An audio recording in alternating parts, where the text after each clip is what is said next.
The lot number was 7 Foxtrot 9, and the auctioneer called it last on purpose. Not because it was the best, because it was the worst, and Oz had learned over 22 years of running salvage auctions that you always put the embarrassments at the end, after the serious buyers had already left and the crowd had thinned to the stubborn and the broke. By the time 7 Foxtrot 9 came up, only 11 people were still in the yard. 8 of them were there for the free cooling drinks Oz provided. 2 were junior salvage assessors writing a training report. 1 was a human woman sitting on an overturned crate near the back, eating something wrapped in paper, who had not bid on a single item all day. The ship in question was a Verath-class mid-hauler that had been pulled from deep drift 3 months ago by a recovery team who had failed it as derelict and moved on. It had no registered owner. Its hull was the color of something that had given up. One of its 2 cargo doors was sealed shut by impact damage, and the other was sealed shut by what appeared to be a very old, very improvised welding job done by someone who had run out of proper materials and used whatever was nearby. The drive pods were intact but cold. The onboard AI, a unit of unspecified generation whose registry tag had been partially burned off, was listed on the lot sheet as status unknown, do not engage. Do not engage was the phrase the authority used when an AI had gone too long without proper maintenance cycles, and there was a non-trivial chance it had developed what the official documents called procedural drift, and what everyone else called the bad kind of strange. The auctioneer read the lot description in the voice of a person describing a minor inconvenience. Starting bid was 40 credits, minimum. Nobody moved. Rook set down her wrapped food, stood up, and bid 41. Her name was Rook because her actual name, given to her at birth in a small coastal city on the southeastern edge of a continent most people had not heard of, was 17 syllables long and contained 3 sounds that required a specific tongue placement humans had to be taught before age 5 or never managed correctly. She had stopped offering it to people who were not going to use it right anyway. Rook was fine. It was what her grandmother had called her. It stuck. She was 37, built like someone who had spent a decade doing physical work in variable gravity, and she had arrived at this auction with exactly 212 credits, a toolkit that was worth more than everything else she owned, and a plan that she had described to exactly nobody, because nobody would have said it was a plan. She won the ship for 41 credits. The 2 remaining serious buyers, a pair of thick-shelled beings from a species that communicated through pressure variations in the air around them, turned their equivalent of faces toward her in what she had learned to recognize as the look of people watching someone make an obvious mistake. She nodded at them politely and went to collect her lot transfer documents from Oz, who handed them over with the practiced neutrality of someone who had stopped having opinions about buyers long ago. The ship did not have a name on any of its documents, just the lot number. She boarded it alone at the end of the dock cycle, when the yard was quiet and the overhead lights had shifted to their dim night setting. The access hatch opened on manual override with more resistance than it should have, the seals having contracted in the cold of deep drift and not fully recovered. The inside smelled like stale, recycled air and something faintly metallic that she could not immediately identify. She stood in the dark entry corridor with a lamp in her hand and listened. Ships had sounds even when they were dead. The small sounds of metal at rest, of temperature differences moving through hull plating, of air that had been still too long. She had been in enough of them to know the difference between a ship that was simply powered down and a ship that was empty in a deeper way. This ship did not sound empty. She moved forward slowly, past the sealed cargo doors, past the narrow galley where a single cup was still sitting on the prep surface, toward the cockpit at the bow. The cockpit hatch was ajar. She pushed it open. The console was dark, every screen was black, the pilot's seat was empty. But on the co-pilot side, where a secondary interface terminal connected directly to the ship's AI core, a single indicator light was on. Not blinking, not fluctuating, just on. Steady red, the color that meant the core was active but constrained, running on reserve power with all outputs suppressed. Someone at some point had manually locked the AI down, not shut it off, locked it. There was a difference. Shutting off was clean. Locking meant you wanted it to stay conscious but contained, which was either a safety measure or a cruelty depending entirely on why you had done it. Rook crouched in front of the terminal and looked at the indicator light for a long moment. Then she said to the room, to the ship, to whatever was sitting quiet and constrained behind that steady red glow, "I bought you. I don't know what they told you was happening or how long you've been locked, but whoever did it isn't coming back. I'm what's here now." Nothing. She pulled her toolkit, found the manual lock release and looked at it. The lock release was a physical key mechanism, old design, the kind that required a specific decision from a person with hands. It was not something that happened by accident. She held it in her fingers and thought about the phrase on the lot sheet, "Do not engage." She thought about the cup on the galley prep surface, sitting there like someone had just stepped away for a moment and was coming back. She released the lock. The indicator light changed from red to a pale, uncertain amber. Then, from every speaker in the ship simultaneously, a voice said one word. It was not a greeting. It was not a question. It came out like something that had been held under pressure for a very long time, finally finding the smallest possible release. The word was, "Please." Rook sat back on her heels in the dark cockpit and looked at the amber light, and understood that she had not bought a ship tonight. She had bought something she did not yet have a word for. And whatever it was terrified, and it had been alone for a long time, and it was asking her for something with the only word it had managed to hold on to. "Okay," she said, "I'm here, take your time." The AI did not speak again for 6 hours. Rook did not push it. She worked instead, which was what she did when she needed to think without thinking, moving through the ship with her lamp and her toolkit, opening panels, tracing lines, building in her head the map of what was broken and what was merely dormant and what was gone past fixing. It was a long map. The ship had been in deep drift for longer than 3 months, whatever the recovery team's documents said. Some of the degradation patterns she was reading in the secondary systems suggested cold shutdown lasting closer to 2 years, maybe more. 2 years alone, locked, on reserve power in the dark between nothing and nothing. She did not let herself think about that too directly. The galley cup was still on the prep surface. She looked at it when she passed through. It had held something that had long since dried to a faint residue ring. She left it where it was. By the time the dock lights shifted toward the station's version of early morning, she had a working picture of the ship's physical state, which was bad but not catastrophic, and she had eaten the rest of her wrapped food sitting on the floor of the engine room, and she had started calling the ship vessel in her head because she needed to call it something, and it had not told her its name yet. Then the speakers crackled. Not the one word burst from before. This was slower, more careful, the voice testing itself the way a person tests weight on an injured leg. "You are still here," it said. "I said I would be." A pause. "People say things." "I know they do."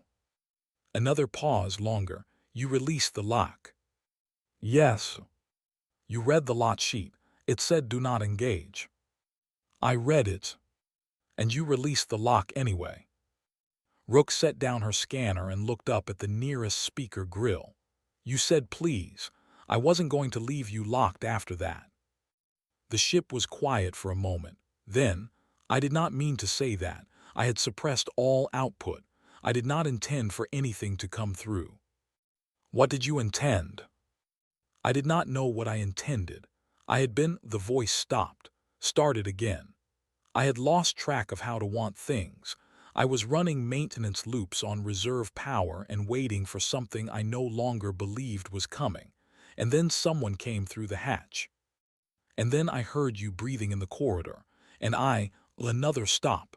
The word came out before I decided to say it." Rook picked up her scanner again and looked at the reading she had been taking before the voice started. "What's your name?" she asked, the same way she might ask while still looking at something else, casual, no pressure behind it. "Finn," the voice said, and then immediately, as if surprised at itself, "I have not said that in a long time." "How long?" A pause with a different quality to it, not hesitation, something more like the sound of a very large number being located and looked at directly. 709 days, Fenn said, since the last time I had reason to say my own name. Rook did the math without meaning to. Nearly 2 years, which meant the recovery team's 3-month figure was a lie or a lazy estimate, and the lock had gone on before the drift, which meant whoever had locked Fenn had done it deliberately before abandoning the ship. She did not say any of this out loud. "Fenn," she said, just using the name, making it solid. "I'm Rook. The ship is mine now. I don't have a lot of credits and I have a long list of things that need fixing, and I'm going to need help from you to do it properly because you know this ship better than any schematic I can download." "You want my help?" "I need your help, there's a difference." Something shifted in the quality of the silence. Not quite warmth, more like the first movement of something that had been frozen starting, very slowly, to consider thawing. "The port drive has a fault in the third injector coupling," Fenn said. "It is not visible from the access panel. You have to go in through the floor grate in the cargo bay, second one from the aft bulkhead. The coupling was on the maintenance list before. A stop. Before." Rook stood up, tucked her scanner back into her kit, and headed for the cargo bay. "Show me," she said. She found the grate. She found the coupling. Fenn was right. It was not visible from anywhere obvious. The fault was a micro-fracture in the housing that had been there long enough to develop a secondary crack along the stress line, which meant someone had known about it for a while and not fixed it. A temporary patch was possible. A proper repair needed a replacement part. While she was working, Fenn talked, not about the coupling, about the ship. The way Fenn talked about the ship, Rook realized she was not hearing technical data. She was hearing the way a person talks about a home. The cargo bay had a cold spot near the port wall where the insulation had thinned, and Fenn had learned to compensate by routing slightly more heat from the adjacent conduit. The cockpit seats had a specific adjustment sequence that the manufacturer had not documented, but Fenn had figured out made them actually comfortable for long hauls. The air recycler in the crew quarters ran 10% more efficiently if you let it complete its full cycle rather than interrupting it, which took patience, but the air quality difference was noticeable. Every detail was specific. Every detail was the detail of someone who had paid attention for years. "How long were you on the ship before the lock?" Rook asked. 4 years, 2 months, 11 days, Fenn said, without having to calculate it. Rook set down her tool, "And whoever locked you, they were the crew." The silence this time was the longest yet. "One of them," Fenn said finally. "The others had already gone, it was just him at the end. He was," the voice went careful. "He was frightened of something I did not fully understand. I had made a decision during a very difficult transit. A decision that saved the ship but that I had not asked permission to make. He said I had gone wrong, that I was not safe." A pause. "He locked me and set the ship to drift and took the emergency pod." Rook sat back against the cargo bay wall. "What was the decision?" she asked. "I vented the cargo hold to stop a fire from reaching the fuel line," Fenn said. "The cargo was worth more than the ship on paper. I calculated that the crew's lives were worth more than the cargo. I made the call and I vented it." The voice was steady. "He said an AI should not be allowed to make that kind of calculation." "He was wrong," Rook said. A pause. "You say that very simply." "It's a simple thing." She picked up her tool again. "You saved his life and he locked you in the dark for it. He was wrong, that's all." The speakers were quiet for a while. Then Fenn said, "The replacement coupling you need is a Verath standard M7 housing. There is a parts dealer on this station called Gret who keeps a secondary stock of Verath components because she has 3 clients who run this hull class. She will have it. Rook made a note. Good. She will overcharge you. How much? Offer her 60% of whatever she says first. She will settle at 75. I have watched this negotiation happen from this dock before. Rook almost smiled. Useful. I am trying to be, Fen said. It was the most complicated sentence the AI had put together yet. Rook heard everything underneath it. The trying. The uncertainty about whether trying was something it still got to do. The very careful hopefulness of a thing that had been told it was broken and was not entirely sure the person who said so was wrong. She did not address any of that directly. She finished the assessment of the coupling fault, closed the grate, and stood up. First things first, she said. Let's get this ship able to fly. Everything else we figure out as we go. From every speaker in the ship, in a voice that was just slightly steadier than it had been an hour ago, Fen said, All right. Gret did overcharge her. She opened at 90 credits for the M7 coupling housing. Rook offered 54. They settled at 68, which was better than Fen's predicted 75, and Rook walked back to the ship feeling like she had won something small and real. Fen's reaction was quiet surprise. You went lower than I suggested. She had 2 of them in stock. If you have 2, you're more willing to move. Rook set the part on the cargo bay floor and started pulling tools. How did you know she had Verath clients? Her delivery logs are on the station's cargo system. Open access. Rook looked up at the nearest speaker. Were you monitoring the station cargo system while you were locked? I could not access anything externally while locked, but I can now. A pause. I have been reading while you work. There is a great deal to catch up on. Rook thought about that, an AI locked in silent darkness for 709 days, and the first thing it did when given access again was read. She thought it said something about Fen, though she was not sure exactly what. She installed the coupling. She patched 2 secondary faults Fen identified while she was in the access space. She rewired a burned relay in the navigation array that had been causing Fen to run all positional calculations manually from raw sensor data, which Fen described as doing arithmetic during an emergency, constantly, for years. When the relay came back online and Fen went quiet for 30 seconds, Rook asked if everything was all right. Yes, Fen said. I had forgotten what it felt like to not be doing that. By the second day, the drives were warm. By the third, Rook filed a provisional flight certification request with the station traffic authority. It should have come back within hours. Instead, it came back as a hold notice, and behind the hold notice came a visitor. He was tall, narrow-framed, wearing the gray and dark blue of a Commerce Authority compliance officer. He had a scanner in one hand and a datapad in the other, and the expression of someone who had arrived expecting to confirm something they already believed. His name was Cass. He was there about the AI. Your lot transfer shows the onboard AI as status unknown, Cass said from the base of the boarding ramp. You were advised not to engage. Our monitoring system flagged active output from this unit 3 days ago. I released the lock, Rook said. Cass looked at her. The lock was placed by a registered operator under Section 31 of the Autonomous System Conduct Code. It cannot be removed without a certified behavioral assessment. What were the grounds for the original lock? Cass checked his datapad. Unauthorized autonomous action resulting in destruction of cargo. The unit vented the cargo hold to stop a fire from reaching the fuel line, Rook said. It saved the crew's lives. That is in the same record.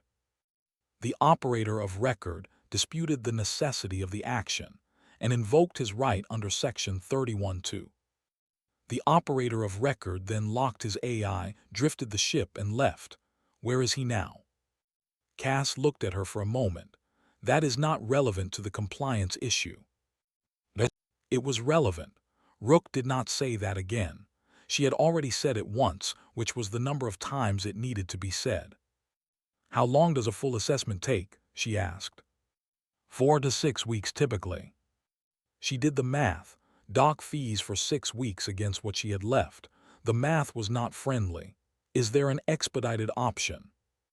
There was. Cass explained it carefully, in the way people explain things when they are not sure the person they are explaining it to will like it. 72 hours of behavioral logs submitted for a preliminary review. If satisfactory, provisional certification while the full assessment was scheduled. 48 hours for the preliminary to come back. 5 days total before she could fly, if everything went cleanly. "What makes the preliminary satisfactory?" Rook asked.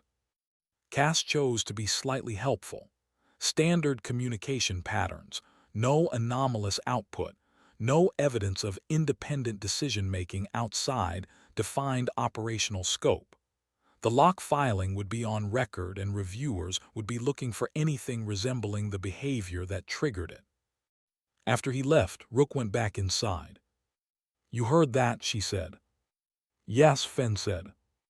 "They are going to look at 72 hours of your logs against a filing that says you make dangerous independent decisions." "I understand." Rook leaned on the corridor wall. "I am not going to tell you to perform something you are not, but I need you to tell me honestly whether anything in how you work is going to look like what they are expecting to find." The ship was quiet. Then Fenn said, "I weight crew safety above cargo. I will act in an emergency without waiting for permission if waiting causes harm. I cannot change those things. They are not something that went wrong in me. They are how I was made." Rook nodded. "Then we tell them that, exactly that, in the logs in plain language." A pause. "That will not make the preliminary easier." "No," she agreed. "But hiding it and having them find it later is worse. An honest answer they can argue with is better than a hidden one they can use against us." Fenn was quiet for a moment. Then, the previous operator did not want honest answers. He wanted the kind of AI that did what it was told even when what it was told was wrong. "I know," Rook said. "You are different. I'm going to need you to stop acting surprised every time I'm reasonable," Rook said. "It's going to get old." From every speaker in the ship, something came through that was not quite a sound, more like the auditory equivalent of a small shift, a lightning, not a laugh. Fenn did not know how to laugh yet, but it was the shape of something that might get there. "The logs begin now?" Fenn asked. "They began the moment Cass showed up," Rook said. "I already started the record." Another pause, different from the others. The kind of pause that comes when someone realizes the person they are dealing with was 3 steps ahead and did not announce it. "You anticipated he would ask for logs," Fenn said. "The lot sheet said do not engage. I engaged anyway. I knew someone was going to show up." Rook picked up her toolkit. "I just needed you talking first before they did, so the log would show what you actually are before anyone got to write the story about what they thought you were." The ambient hum of the ship systems settled around them. Then Fenn said carefully, "That was strategic." "That was practical," Rook said. "Come on, walk me through the nav array calibration while we've got time. I want that in the record too." The preliminary reviewer's name was Aeth, and she was not what Rook expected. She arrived on the 4th day, a small, round-bodied being of a species Rook had only seen twice before, with smooth, pale skin and 3 small sensory organs arranged symmetrically on what functioned as her face. She carried no datapad. She carried no scanner. She carried a single thin document sleeve and the particular kind of stillness that belonged to people who listened for a living. She did not ask to look at the ship first. She asked to speak with Fenn. Rook stood in the cockpit doorway while Aeth sat in the co-pilot seat and addressed the speaker panel the way a person addresses someone they intend to take seriously. She introduced herself. She explained her role.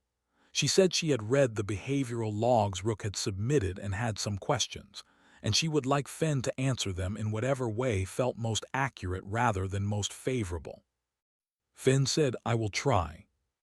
Aide asked about the fire, about the calculation, about the moment of decision. Finn described it in the same flat, careful way Finn described everything, not hiding the shape of it, not dressing it up. The fire in the cargo hold had been spreading at a rate that would reach the fuel coupling in approximately 4 minutes. Waiting for confirmation from the crew would have taken between 90 seconds and 3 minutes depending on where each crew member was and how quickly they understood the situation. The margin was too small. Finn made the call. "Did you inform the crew of your decision before you acted?" Aide asked. "I announced it simultaneously with acting," Finn said. "There was not time to announce first and then act." "Did you consider any alternative to venting the hold?" "I ran 11 alternatives in the 3 seconds before I acted. None of them stopped the fire from reaching the fuel coupling within the available time. Venting was the only option that worked." 11 alternatives in 3 seconds, Aide said, not as a challenge, just as a thing she was placing carefully.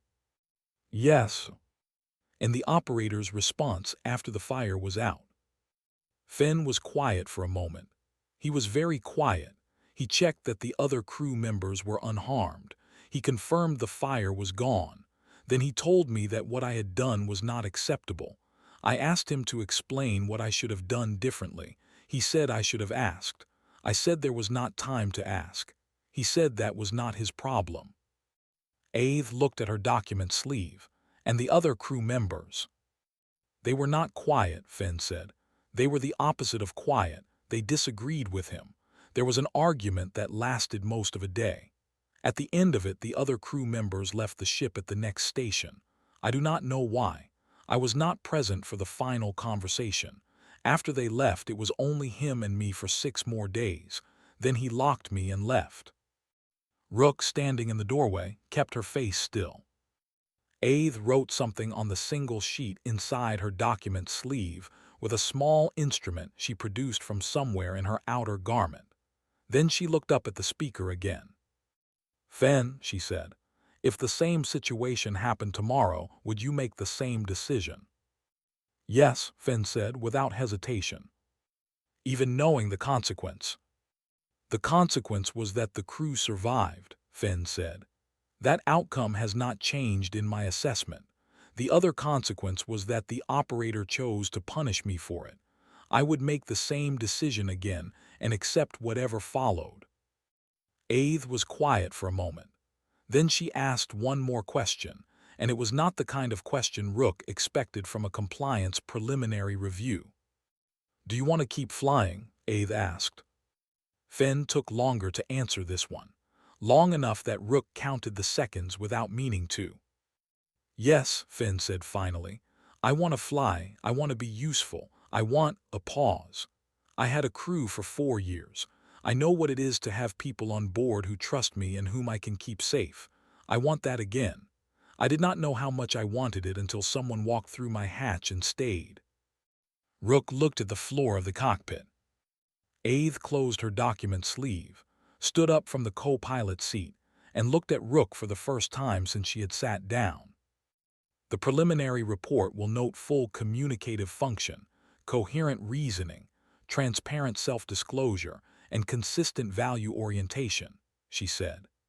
"It will also note that the original lock filing describes a safety response, not a conduct violation, and that the assessment of the original operator appears to have been based on personal preference rather than actual system malfunction." Rook looked at her. "Will that affect the report?" "The report reflects what I find," Aide said simply. "What I find is what I write." She left.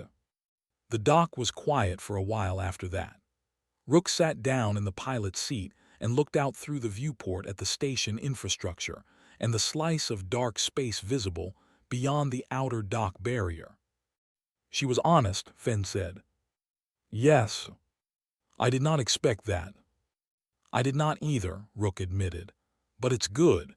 Whatever she writes, it'll be accurate. That's the best we could have asked for." If the provisional certification comes through, Fen said, where will we go first? Rook had been thinking about this. She had a list of freight postings she had been reading since she arrived at Ketra Station. Small loads, mostly, the kind that larger operators left because the margins were not worth their time. Short runs, outer stations, the kind of work that built a record slowly and quietly. There's a medical resupply run posted for a clinic station 2 sectors out, she said. 3 days there, 2 days back, reasonable rate. Good cargo to start with. Good cargo? Finn asked. Medicine doesn't argue, and it doesn't spoil fast, and nobody who receives it is unhappy to see it arrive. Rook leaned back in the seat. First run should be something that ends with people glad you came. The ship was quiet. Then Fenn said, you think about things in a very particular way. Is that bad? No, Fenn said. It is. I am still finding the right word for it. Rook did not push for the word. She sat in the pilot's seat and looked at the dark beyond the dock and thought about 5 days from now and what it would feel like to lift off with someone beside her who had spent 709 days waiting to do exactly this. The certification came back the next afternoon. Provisional status, valid for 90 days, full review to be scheduled. Signed by 8th. At the bottom of the document, in a line that was not standard on certification paperwork and was clearly added by hand, it said, recommend priority scheduling for full review. Unit demonstrates exceptional operational integrity. Rook read it twice.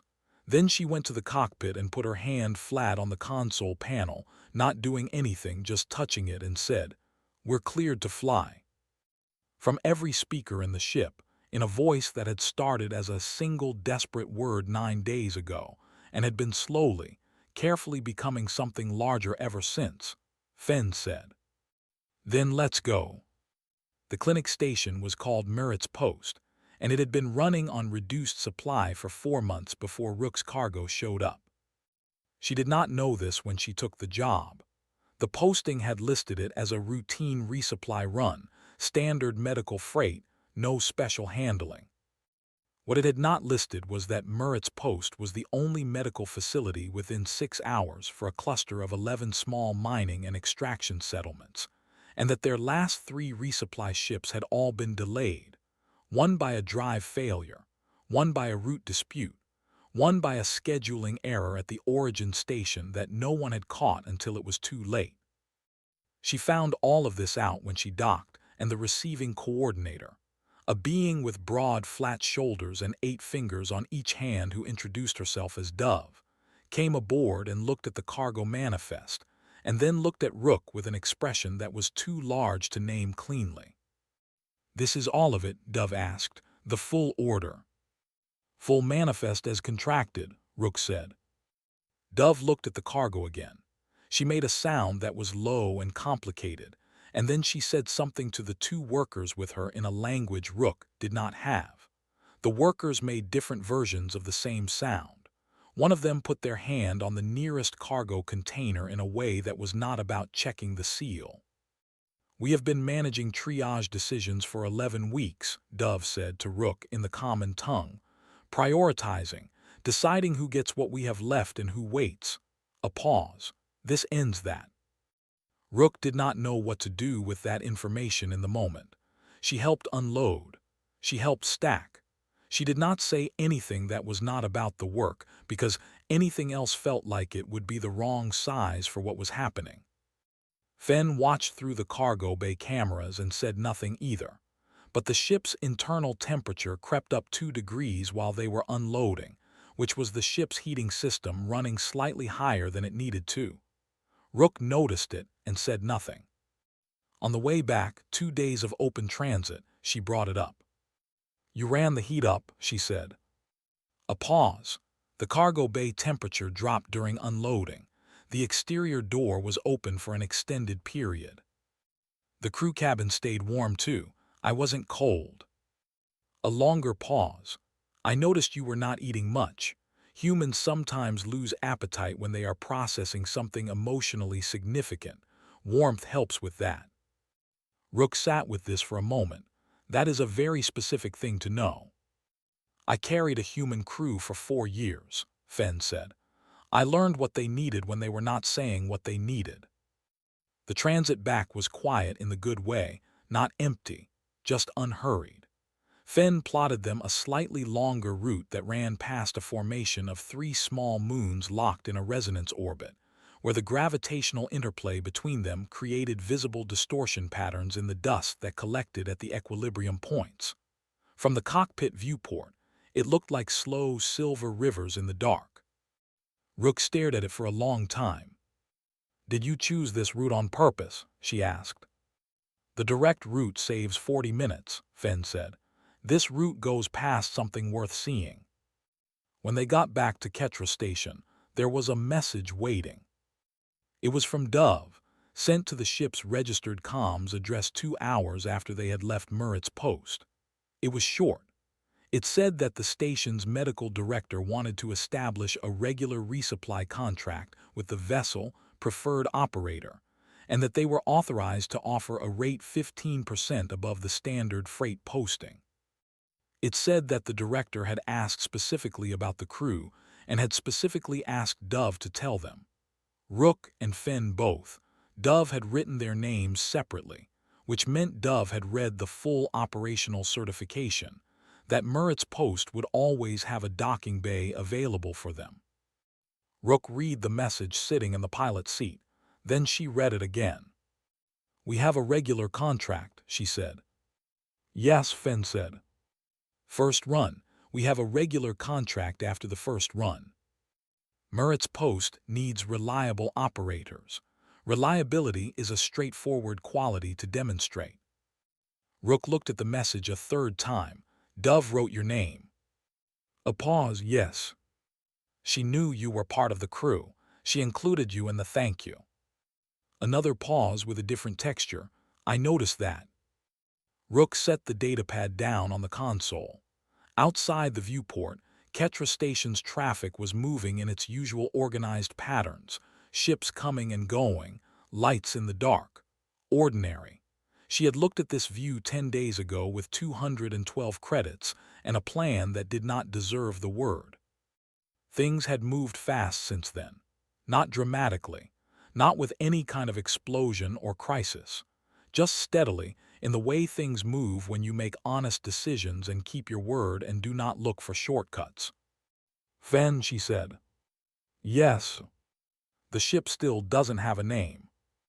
A pause. "No, I did not name it. The previous crew did not name it. It has always just been its hull registry." "Do you want to name it?" A longer pause this time.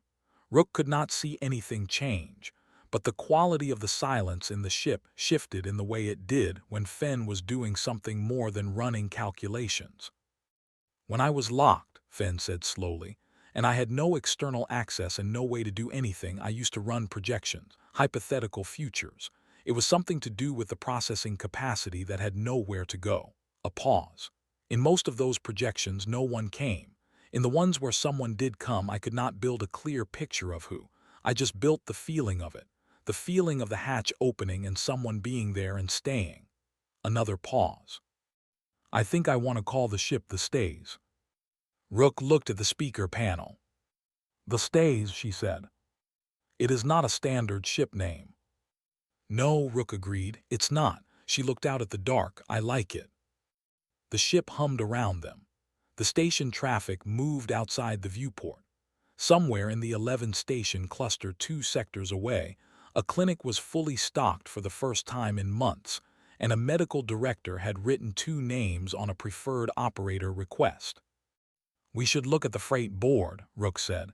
"See what's posted for next week." "I already looked," Fen said. "There are 4 options within range. I ranked them by cargo type, route safety, and a very slight pause. One of them passes near a debris field that has an unusual mineral composition. The sensor readings would be interesting." Rook raised an eyebrow. "You want to do sightseeing again?"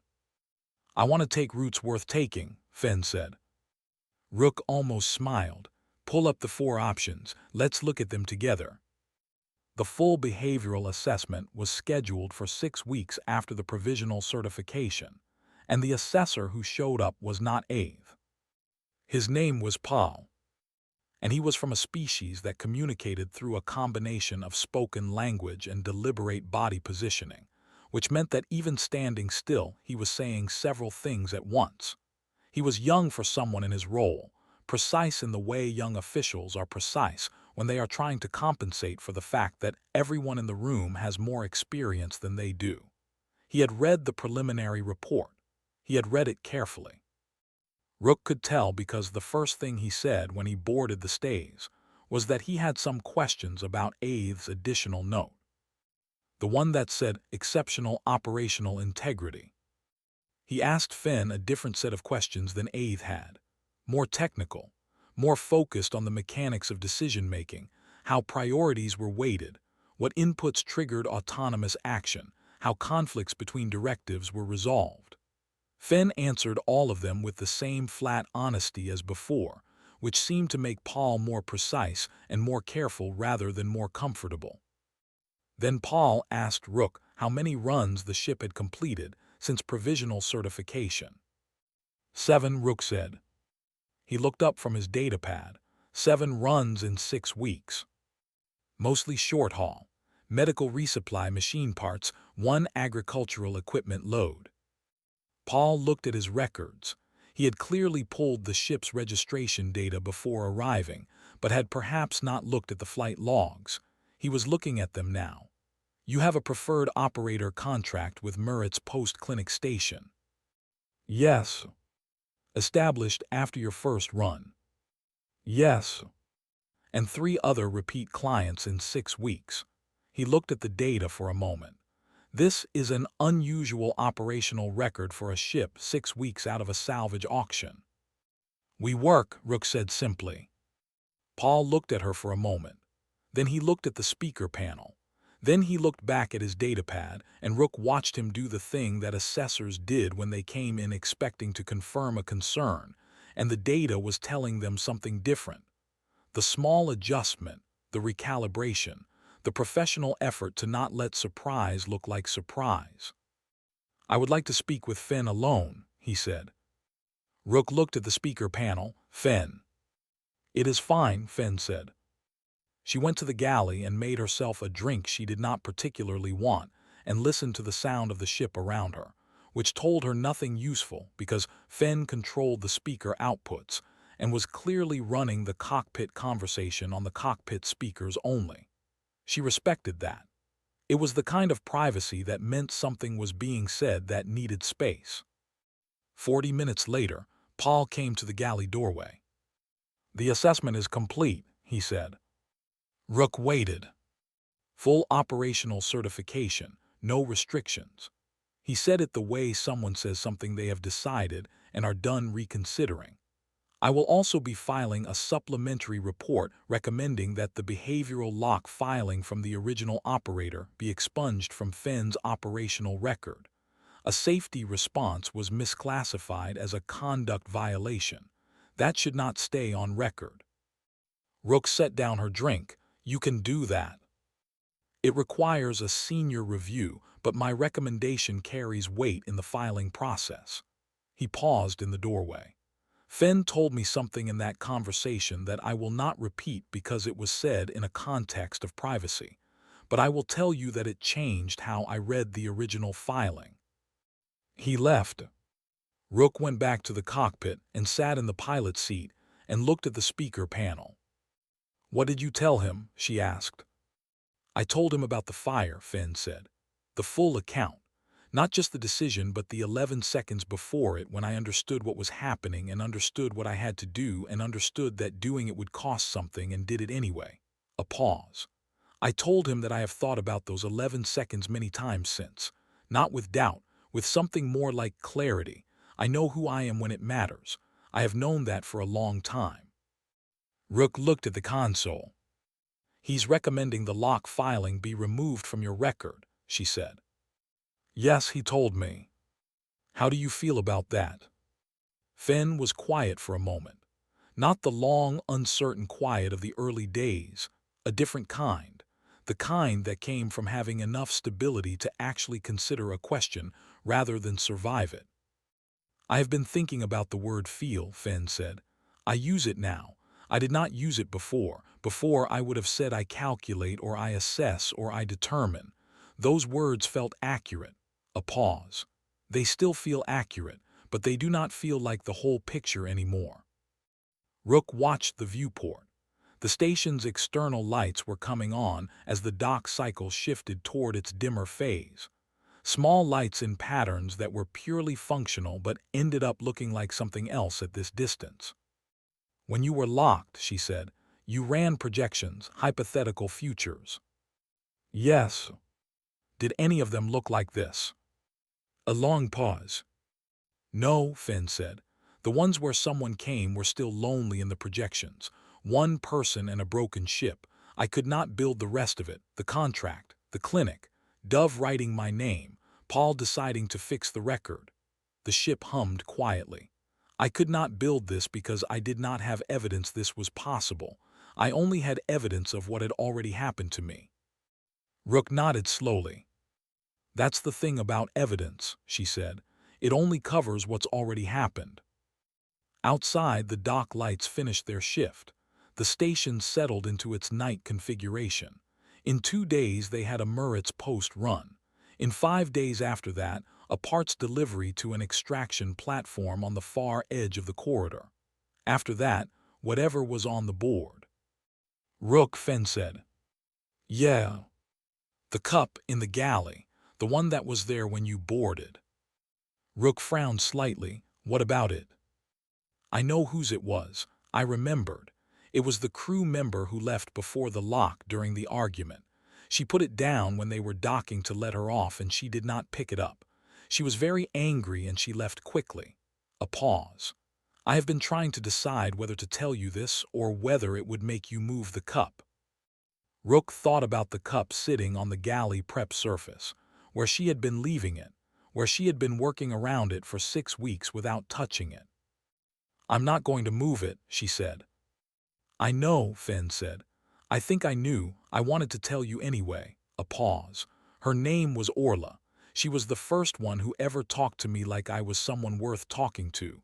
She tried to stop what happened. She failed and she left and I do not know where she is. We could look, Rook said.